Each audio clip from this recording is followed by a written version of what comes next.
In question 1, we have to find the term independent of x in the expansion of 2x minus 1 upon 4x squared to the power 9. Now, the term independent of x means x is to the power 0.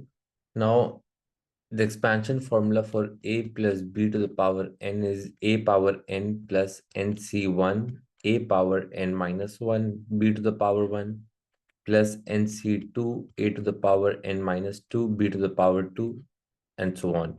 Now we can guess which of the term to take, nc1, nc2, nc3, nc4, that will give us x to the power 0. Or we can find that particular term by this particular method. So we know that n is 9, so we can write it as nc, and this is unknown, so we can write it as r. Now, as we are just dealing with the power of x, so for a, this is x to the power 1. So we'll write it as x to the power 9 minus r, as a is n minus 2 and minus 3, so this will become 9 minus r. And for b, the x power will be x to the power minus 2, and this will be to the power r, and we'll put it equals to x to the power 0. As we're just comparing the variables, so this will become x power 9r, 9 minus r, and we'll add the power, so this will become plus minus 2r, so that will become minus 2r equals to x to the power 0. So we'll get 9 minus 3r will be equals to 0, 3r will be equals to 9, and r will be equals to 3. Once we have the value of r, we'll substitute this into the formula, so that the formula is nc3 a to the power n minus 3 b to the power 3. So we'll write it as nc3 a is 2x, so this will become 2x to the power 9 minus 3, and this is b is minus 1 upon 4x squared, so this will be 1 upon 4x squared to the power 3. So 9c3, when we substitute this in the calculator, that is equals to 84. So we'll write 84 into 2. So this will become 2 to the power 6. So 2 to the power 6 is equals to 64. This will become 64x to the power 6. And this will become minus 1 upon 4 cube is 64. And this will be x to the power 6. So x to the power 6 and 6 will cancel out. 64 and 64 will also cancel out. So the final answer will be 84 into minus 1. So the term independent of x will be minus 84.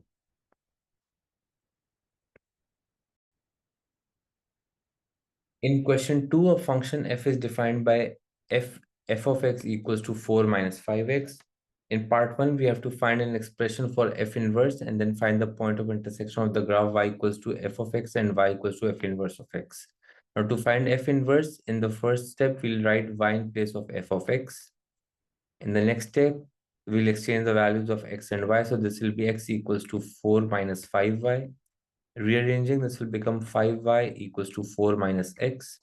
So y will be equals to 4 minus x upon 5. So the expression for f inverse of x will be 4 minus x upon 5.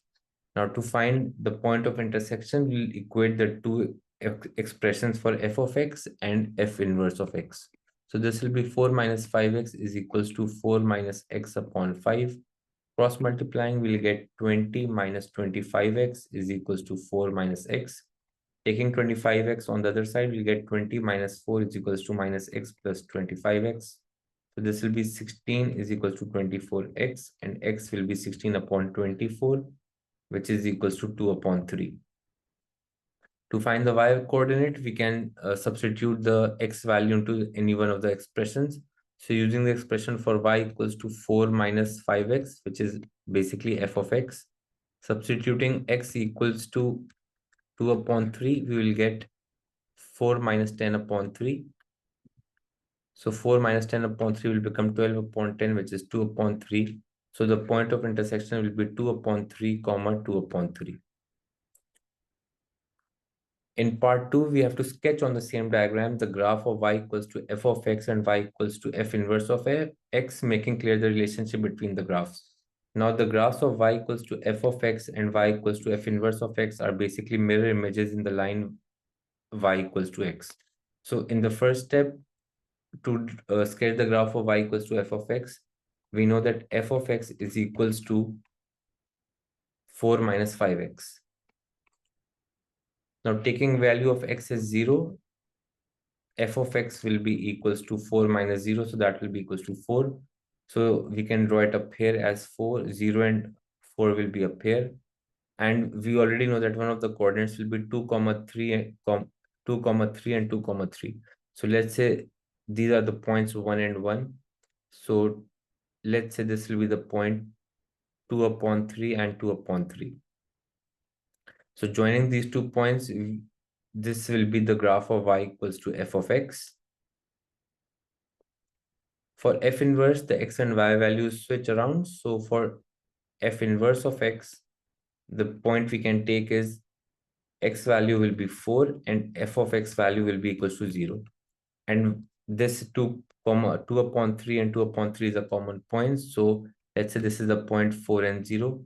We'll join this with this point of intersection. So this will represent the graph of y equals to f inverse of x.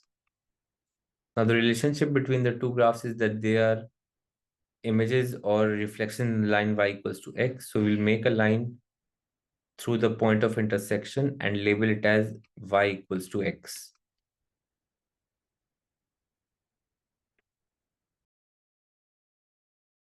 In question 3, it says that each year the value of a certain rare stamp increases by 5% of its value at the beginning of the year. A collector bought the stamp for $10,000 at the beginning of 2005. We have to find its value at the beginning of 2015, correct to the nearest $100.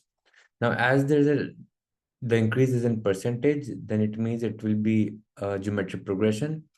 And for geometric progression, the nth term is given by AR to the power n minus 1, where R is the common ratio and A is the first term. Now, from the question, we know that at the beginning of 2005, the price was $10,000. So A will be 10,000.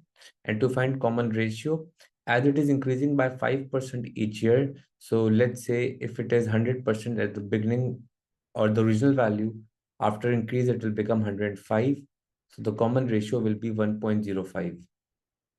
Now, as we have to find the value at the beginning of 2015, it means that uh, when it is 2015, n will be 11. Now, a very common mistake that students can make is from 2005 till 2015, they subtract and take n as 10.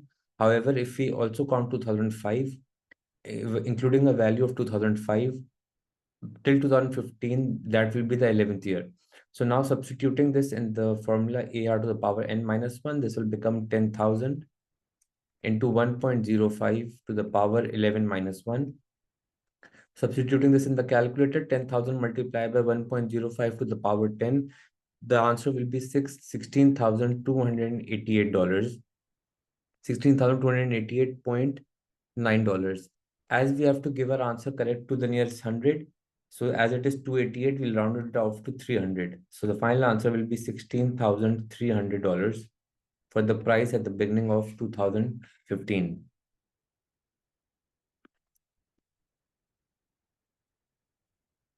In part B, it says that the sum of the first n terms of an arithmetic progression is 1 upon 2n into 3n plus 7. We have to find the first term and the common difference of the progression.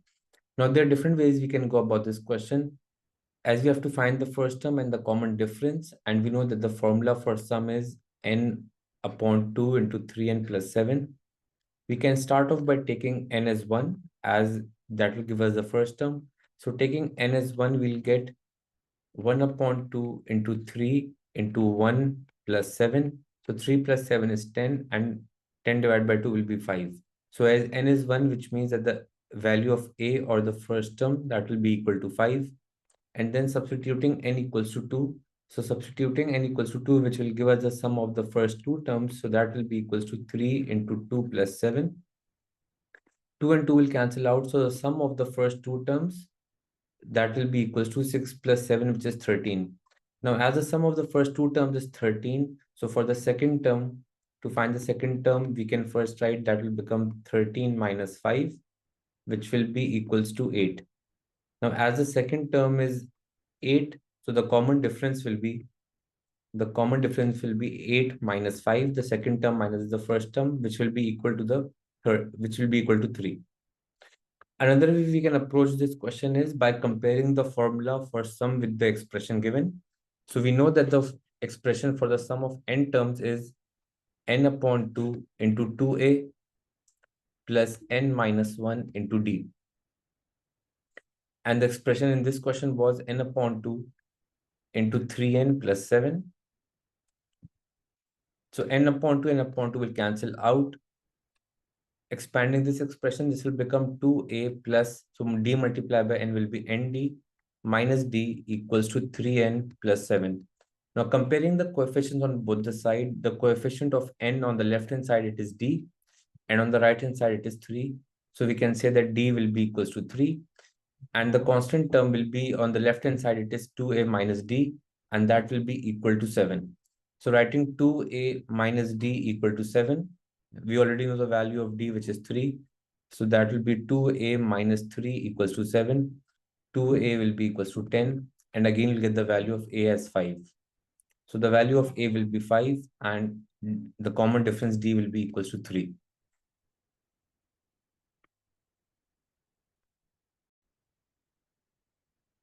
In question 4, the diagram shows a semicircle with center O and radius 6 centimeter. The radius OC is perpendicular to the diameter AB. The point D lies on AB and DC is an arc of a circle with center B. In part 1, we have to calculate the length of arc DC. Now, as B is the center of the sector with the arc length DC, we'll first make a line joining B and C.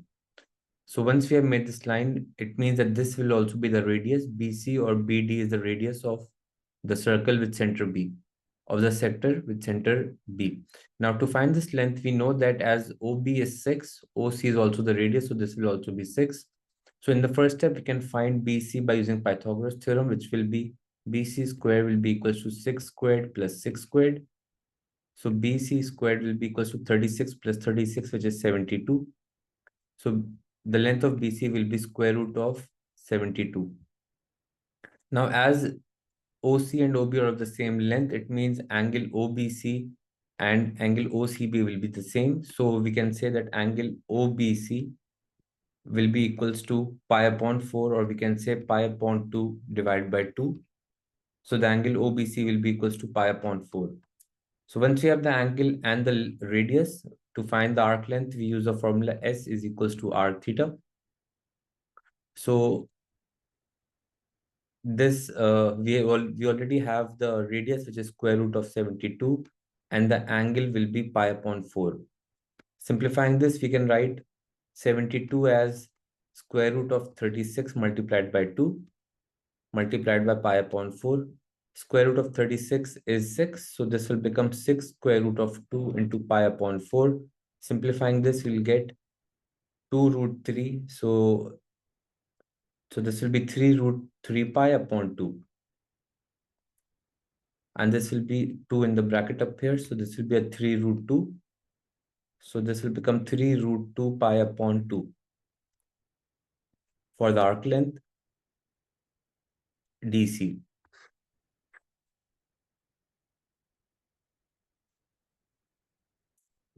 In part 2, it says find the value of area of region P up over the area of region Q, giving our answer correct to 3 significant figures.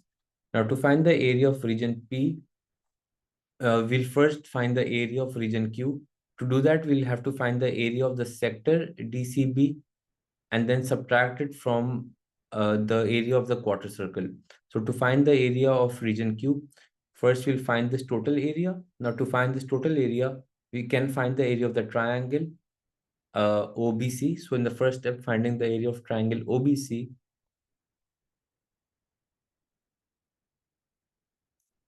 we know that the base and the height is 6. So that will be 1 upon 2 into 6 into 6.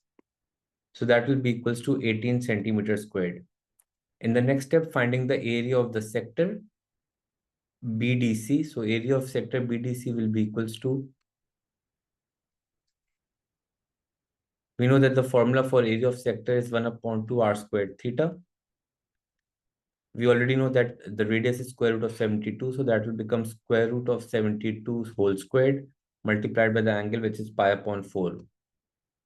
Substituting this in the calculator, the area of the sector will be equals to 9 pi. So this will become 72 divided by 8, which is 9. So we can write this as this area of sector as 9 pi centimeter squared.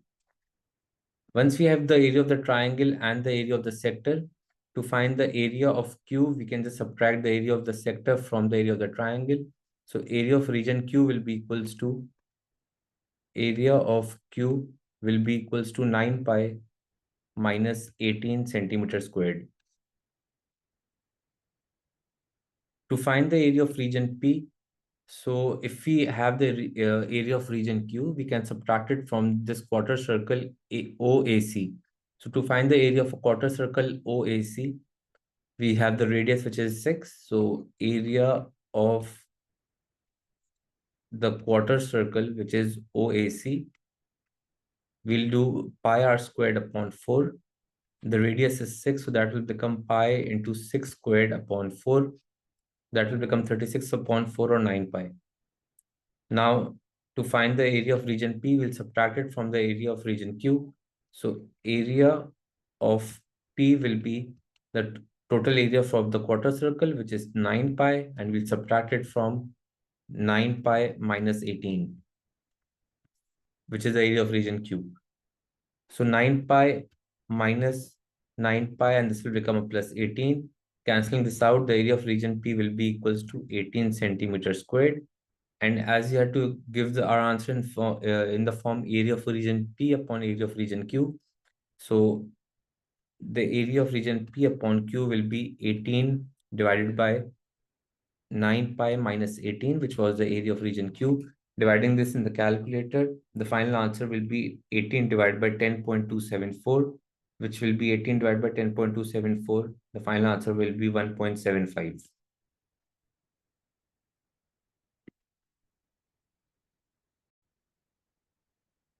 In question 5, part 1, we have to show that the equation cos 2x into tan square 2x plus 3 equals to 0 can be expressed as 2 cos square 2x plus 3 cos 2x plus 1 equals to 0.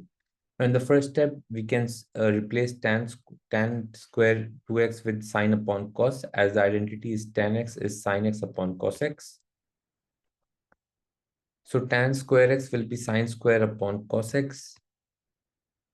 So that will become sine square x upon cos square x, and as it is a 2x, so we can write just sine square 2x upon cos square 2x. So starting the substitution, this will become sine square 2x upon cos squared 2x plus 3 equals to 0. Now, taking the LCM or just multiplying cos 2x with sine square upon cos square, so this will become cos 2x sine square 2x upon cos square 2x plus 3 cos 2x, and the plus 3 which is outside the bracket, equals to 0. So cos 2x and cos square will cancel out. We'll have sine squared upon cos squared. The cos 2x and cos square 2x will cancel out. In place of sine squared 2x, we can write 1 minus cos squared 2x, as the identity is sine squared plus cos squared equals to 1. So cos squared is equals to 1 minus sine squared, or sine squared, which is equals to 1 minus cos squared.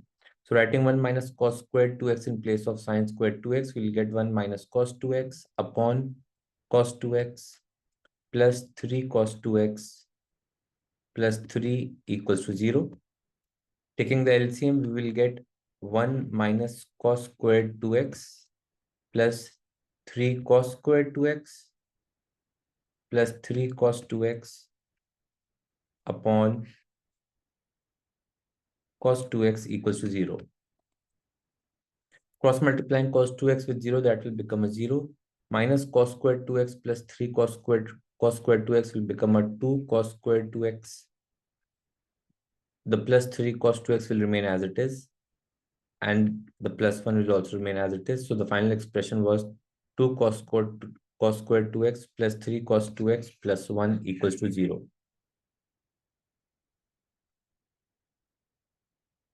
In part 2, it says, hence solve the equation cos 2x into tan squared 2x plus 3 equals to 0.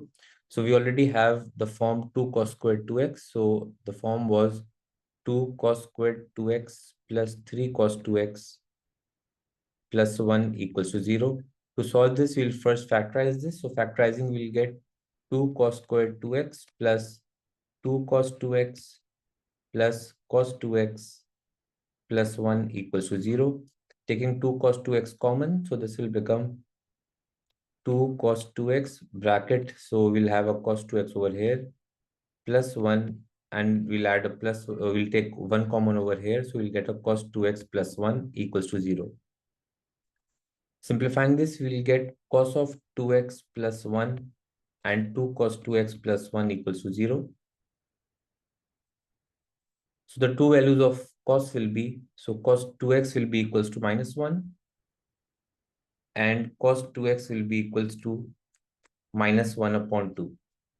Now, in both the cases, we can start off by first finding the basic angle. So cos inverse of minus 1 is a 0, and cos inverse of 1 upon 2 will be equals to, so when we find cos inverse of 1 upon 2, so 2x will be equals to cos inverse of first finding the basic angle. So we can just write alpha up here. So that will be equals to 60. Now, as in both the cases, we have a negative sign. So we'll make these angles in the negative quadrants of cos. So cos is positive in the first and the fourth quadrant, making 60 degrees in the second quadrant as it is negative over here, and making 60 degrees up here. So to find x, we'll measure the angle anti-clockwise from the x-axis. So one of the answers will be for 2x, it will be equals to 120, and the other angle will be, so this will become 180 plus 60. So that will be equals to 240. Now, as it is 2x, we'll also have to add 360 degrees to both of the answers. So we can write 360 plus 120, which will be equals to 480, and 360 plus 240, which will be equals to 600. Dividing all of these answers by 2, we'll get x equals to 60, 120, 240, and 300 degrees.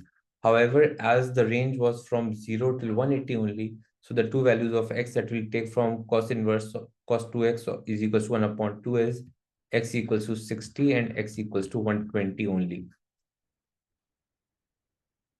Now from cos inverse of minus 1, where the basic angle was 0, we'll again make that in the second quadrant as it is negative up here. So in both the cases, the answer will be 180. So we'll write 2x will be equals to 180 degrees, or x will be equals to 90 degrees. And if we take as it is 2x, so if we add 360 to 180 degrees and then divide by 2, it will lie beyond 180 degrees. So the only three values of x will be 90, 60, and 120.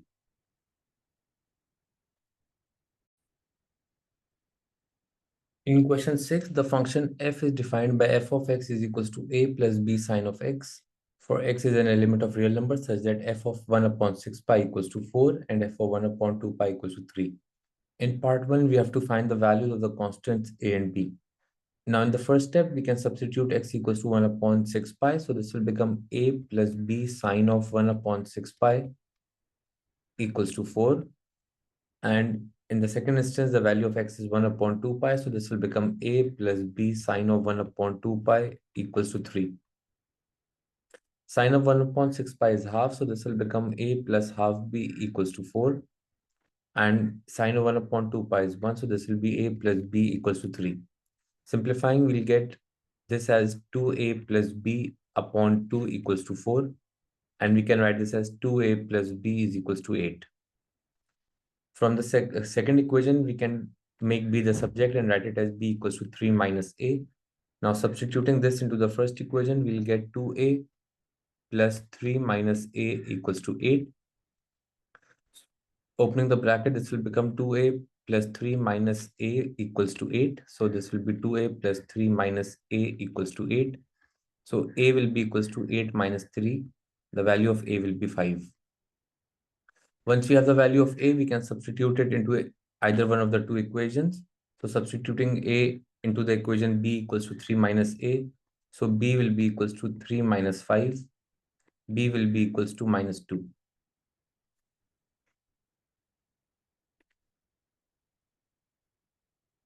In part 2, we have to evaluate f of 0.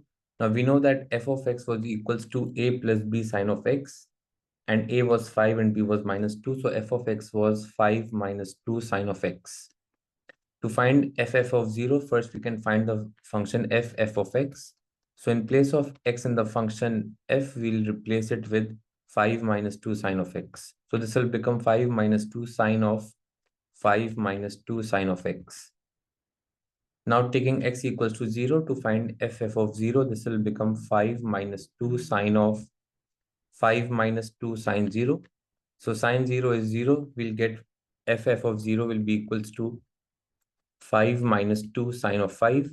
Substituting this in the calculator, the value for f of 0 will be equals to 6.92.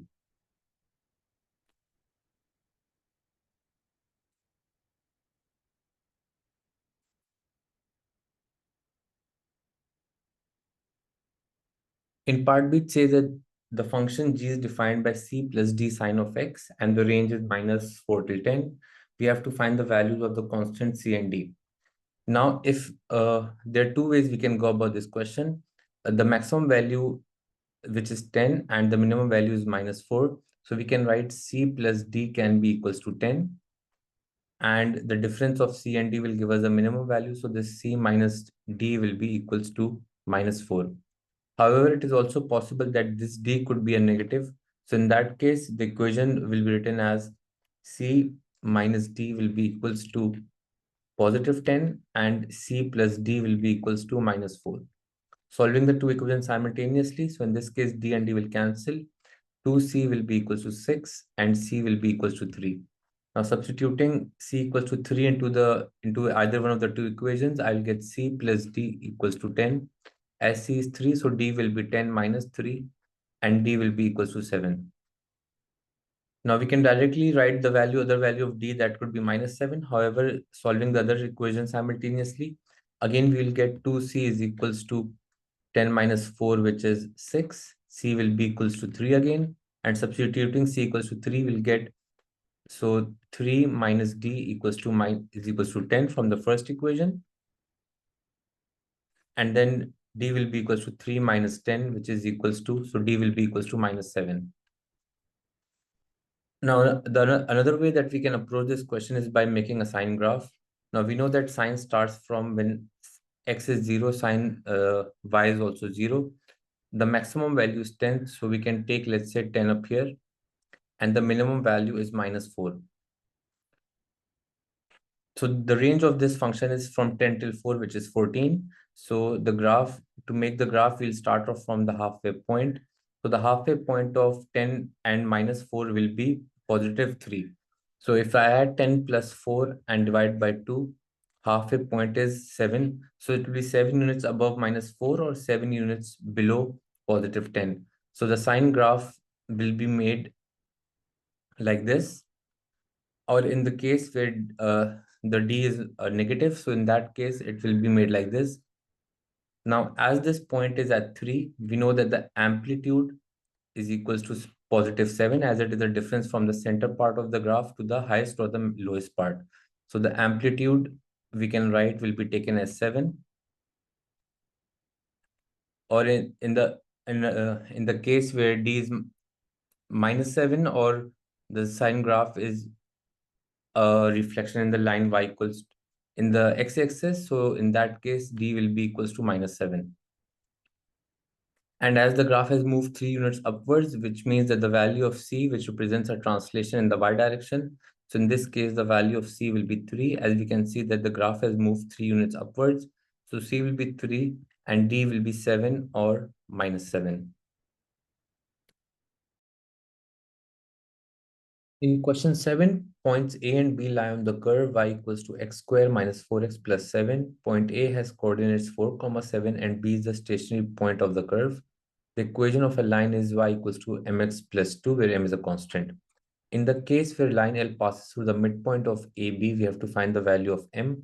Now, as the line L is passing through the midpoint of AB, if we can find the midpoint of AB, we can substitute those x and y coordinates over here and find the value of m. Now we already have the coordinates of A, which is 4, 7.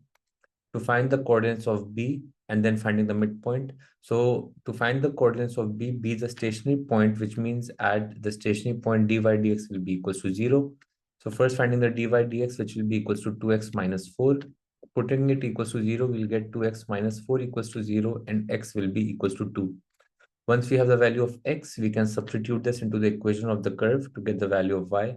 So y will be equals to, so this will become 2 squared minus 4 into 2 plus 7. So y will be equals to 4 minus 8 plus 7. So minus 4 plus 7 will be equals to positive 3. So the coordinates of B are 2 and 3. Now, once we have the coordinates of A and B, we can find the midpoint. So the midpoint of A and B will be given by x1 plus x2 upon 2. So x1 plus x2 will become 4 plus 2 upon 2. And y1 plus y2 will become 7 plus 3 upon 2. Simplifying this, the midpoint of AB will be equals to 6 upon 2, which is 3, and 10 upon 2, which is 5. Once you have the midpoint, we can substitute it into the equation of the line as the line is passing through the midpoint. So the equation of the line L is y equals to mx minus 2. Substituting y equals to 5 and x is 2, so we'll get 5 equals to 2m minus 2. So the value of x is 3 up here, so this will become 3m minus 2. Taking 2 on the other side, this will become 3m equals to 7, and m will be equals to 7 upon 3.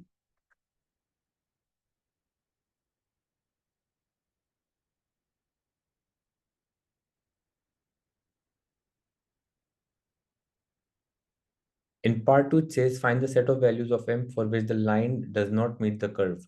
Now we know that the equation of the curve is y equals to x squared minus 4x plus 7. So this is y equals to x squared minus 4x plus 7. And the equation of the line was y equals to mx minus 2. So now if when we have an unknown constant and there's a quadratic equation, so we'll be using the discriminant to find the value of m, and as it is not meeting the curve, we'll put it as less than 0. Now in the first part, we will equate the two equations. So this will become x squared minus 4x plus 7 equals to mx minus 2. Simplifying this, we'll get x squared minus 4x minus mx plus 7 plus 2. So this will become a plus 9. So now finding the values of a, b, and c. A is the coefficient of x squared, so a will be 1. B is the coefficient of x, so that will become, so if I have to take common, I'll let it as plus x, and this will become minus 4 minus m plus 9 equals to 0. So the value of b will be minus 4 minus m, and the value of c will be a 9. Now applying b squared minus 4ac, so we'll get minus 4 minus m whole squared minus 4 into 1 into 9 equals to 0. So expanding the expression, I'll get 16. So 4 squared is 16 plus 2 times 4 times m will become 8m plus m squared minus 36 equals to 0. So m squared plus 8m minus 20 will be equals to 0. Factorizing this, the two values of m will be m plus 10 and m minus 2 equals to 0. So m will be equals to minus 10 and m will be equals to 2. Now as it is less than 0, so we'll first make a quadratic curve.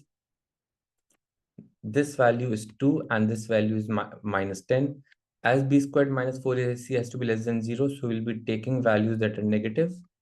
So moving backwards from 2 or towards the left hand side, the value of m will be less than 2 and the value of m will be greater than minus 10. In question 8, a curve is such that dy dx equals to minus x squared plus 5x minus 4. We have to find the x coordinate of each of the stationary points on the curve. Now, when it is a stationary point, it means that dy dx is equals to 0. So we'll write minus x squared plus 5x minus 4 equals to 0. Factorizing this, we'll get minus x squared. So we can use middle term breaking. So this will become plus 4x plus x minus 4 equals to 0. Taking x common, or taking minus x common, this will become x minus 4. And then taking 1 common, this will become x minus 4 equals to 0. So minus x plus 1 will be equals to 0 and x minus 4 will be equals to 0. So the two values of x will be x equals to 4 and the other value minus x plus 1 equals to 0. So that will also become x equals to 1. So the other value of x will be x equals to 1. In part 2, we have to obtain an expression for d square y upon dx square and hence or otherwise find the nature of each of the stationary points. So to find d square y upon dx square, we'll differentiate the expression for dy dx. So the dy dx expression was minus x square plus 5x minus 4. Differentiating this, you'll get minus 2x plus 5, which will be the expression for d square y upon dx squared. Now to find the nature of the stationary point when x was equals to 4 and when x was equals to 1. So substituting x equals to 4, we'll get minus 2 into 4 plus 5. So minus 8 plus 5 is a minus 3. Now as it is less than 0, it means at x equals to 4, there is a maximum point, as when d square y upon dx squared or the double derivative is negative, it is a maximum point. And when we substitute x equals to 1, so this will become minus 2 into 1 plus 5. So this will be equals to 3. As it is greater than 0, we can say that when x is equals to 1, it will be a minimum point. In part 3, it says that given that the curve passes through the point 6, 2, find the equation of the curve. Now to find the equation of the curve, we'll have to integrate the expression for dy dx. The dy dx expression was minus x squared plus 5x minus 4. So first writing it as dy is equals to minus x squared plus 5x minus 4 dx. Now adding the integral sign on both the sides. So integrating dy, we will get y. Integrating minus x squared, this will become minus x cubed, and dividing by the new power, this will be 3. Integrating 5x, this will become 5x squared upon 2. And integrating 4, that will become 4x, and we'll add a constant. To find the value of the constant, we'll substitute the x and the y value. So this will become 2 is equals to minus 6 whole cube upon 3 plus 5 into 6 whole squared upon 2 minus 4 into 6 plus c. So this will be 2 is equals to minus 216 upon 3 plus 5 into 36 upon 2 minus 24 plus c. So 216 divided by 3 will be equals to 72. So this will be 2 is equals to minus 72 plus, so this will become 2 upon, and this will be 18.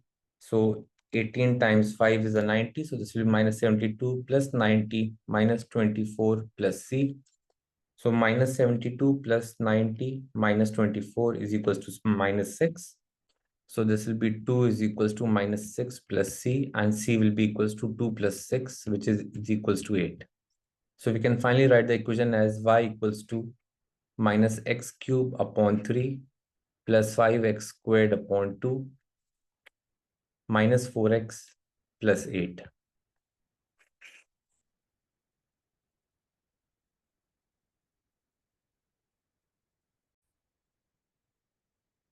In question 10, the diagram shows part of the curve y equals to square root of 5x minus 1 and the normal to the curve at the point 2, 3. The normal means the x-axis at Q. We have to find the equation of the normal at P. Now to find the equation of the normal, first we'll have to find the gradient of the normal. For the gradient, first we'll have to differentiate the expression. The dy dx will give us the gradient of the tangent.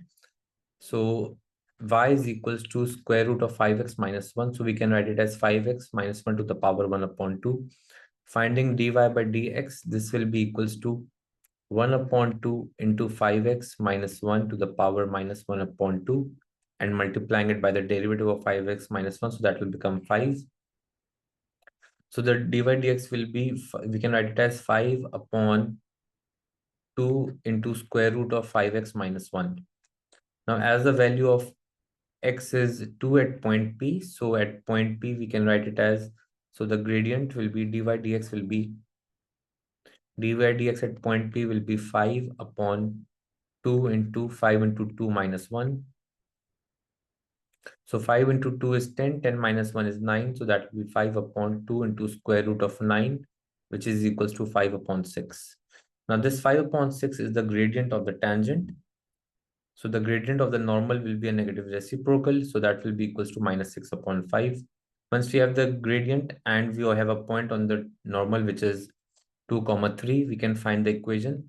So the point is 2 comma 3. So the equation is y minus y1. So this will be y minus 3 is equals to minus 6 upon 5 into x minus x1. So that will be 2.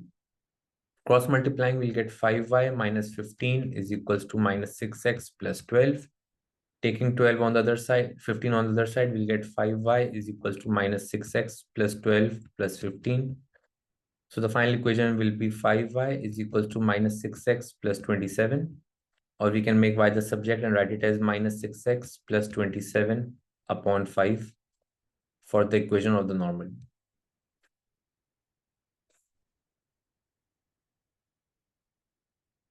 In part 2, we have to find the area of the shaded region and we have to show all the necessary working. Now to find the area of the shaded region, we can first divide it into two parts. We can make a vertical line at P. So we know that this point is 2. So first we need to find the coordinates of Q and the coordinates of this point. Now at Q, we know that the normal will have the y coordinate 0. We already have the equation of the normal. So to find point Q, we'll use the equation of the line, which is y is equals to minus 6x plus 27 upon 5. We know that at point Q, the value of y is 0. So substituting y equals to 0, we'll get 0 equals to minus 6x plus 27 upon 5. 5 multiplied by 0 is 0. So this will be minus 6x equals to minus 27, or x will be equals to 27 upon 6, which is equals to 4.5. So the coordinates of Q will be 4.5, comma 0. And now to find the other point on the x-axis at which the curve crosses the x-axis. So we'll substitute y equals to 0 in the equation of the curve. So writing y equals to 5x, square root of 5x minus 1. Substituting y equals to 0, we'll get 0 is equals to square root of 5x minus 1. Taking whole square on the both sides, this will become 0 equals to 5x minus 1. So x will be equals to 1 upon 5. So for the curve, the limits will be 1 upon 5 and 2, as this is the upper limit. And for the line, we know that the point Q has coordinates 4.5. So we can make a triangle and we know that the height is 3. So the base will be 2.5 and the height is 3. Now integrating first to find the area under the curve, and the limits are 2 and this point is 1 upon 5 or 0.2. So integrating the expression of the curve, we will get to find the area under the curve. We will be integrating the equation of the curve, which is square root of 5x minus 1, and the limits will be 2 and 1 upon 5. So integrating 5x minus 1 to the, so 5x minus 1 will become to 1 upon 2. Increasing 1 upon 2 by 1, that will become 3 upon 2. We'll divide the new power, which is 3 upon 2, and also multiplied by the derivative of 5x minus 1. So this will multiply by 5. We can simplify this to write it as 2 upon 15 into 5x minus 1 to the power 3 upon 2. Now substituting the limits. So first substituting x equals to 2, we'll get 2 upon 15 into 5 to the 10. So that will become 10 minus 1 to the power 3 upon 2. And we'll subtract it from the lower limit when we substitute x equals to 1 upon 5. So this will be equals to 2 upon 15 into 5 into 1 upon 5 minus 1 to the power 3 upon 2. So 10 minus 1 is 9. 9 square root is 3 and 3 cube is 27. So this will become 27 upon 15. Minus this. So this will become 2 upon 15 multiplied by, so this will be 5 into 1 upon 5, which is 1. 1 minus 1 is a 0. So this will become 2 upon 15 into 0, which will be a 0. Simplifying this, we can write this as, so the area under the curve will be 27 upon 15. We can write this as 3 times 5 and 3 times 9. So this will become 9 upon 5. So the equation under the curve will be 29 upon 5. So 10 minus 1 was 9. 9 square root is 3. 3 cube is 27. Okay, so there's a small mistake. This should have been a 54 as 9 to the power 3 upon 2 is 27. So this will become 54 upon 15. Dividing this by 3, so this will become 18 and this will become 5. So the area under the curve will be 18 upon 5. Now finding the area of the triangle. So the area of triangle will be equals to 1 upon 2 into base. So the base will be 4.5 minus 2.5, which will be 2.5, and the height is 3.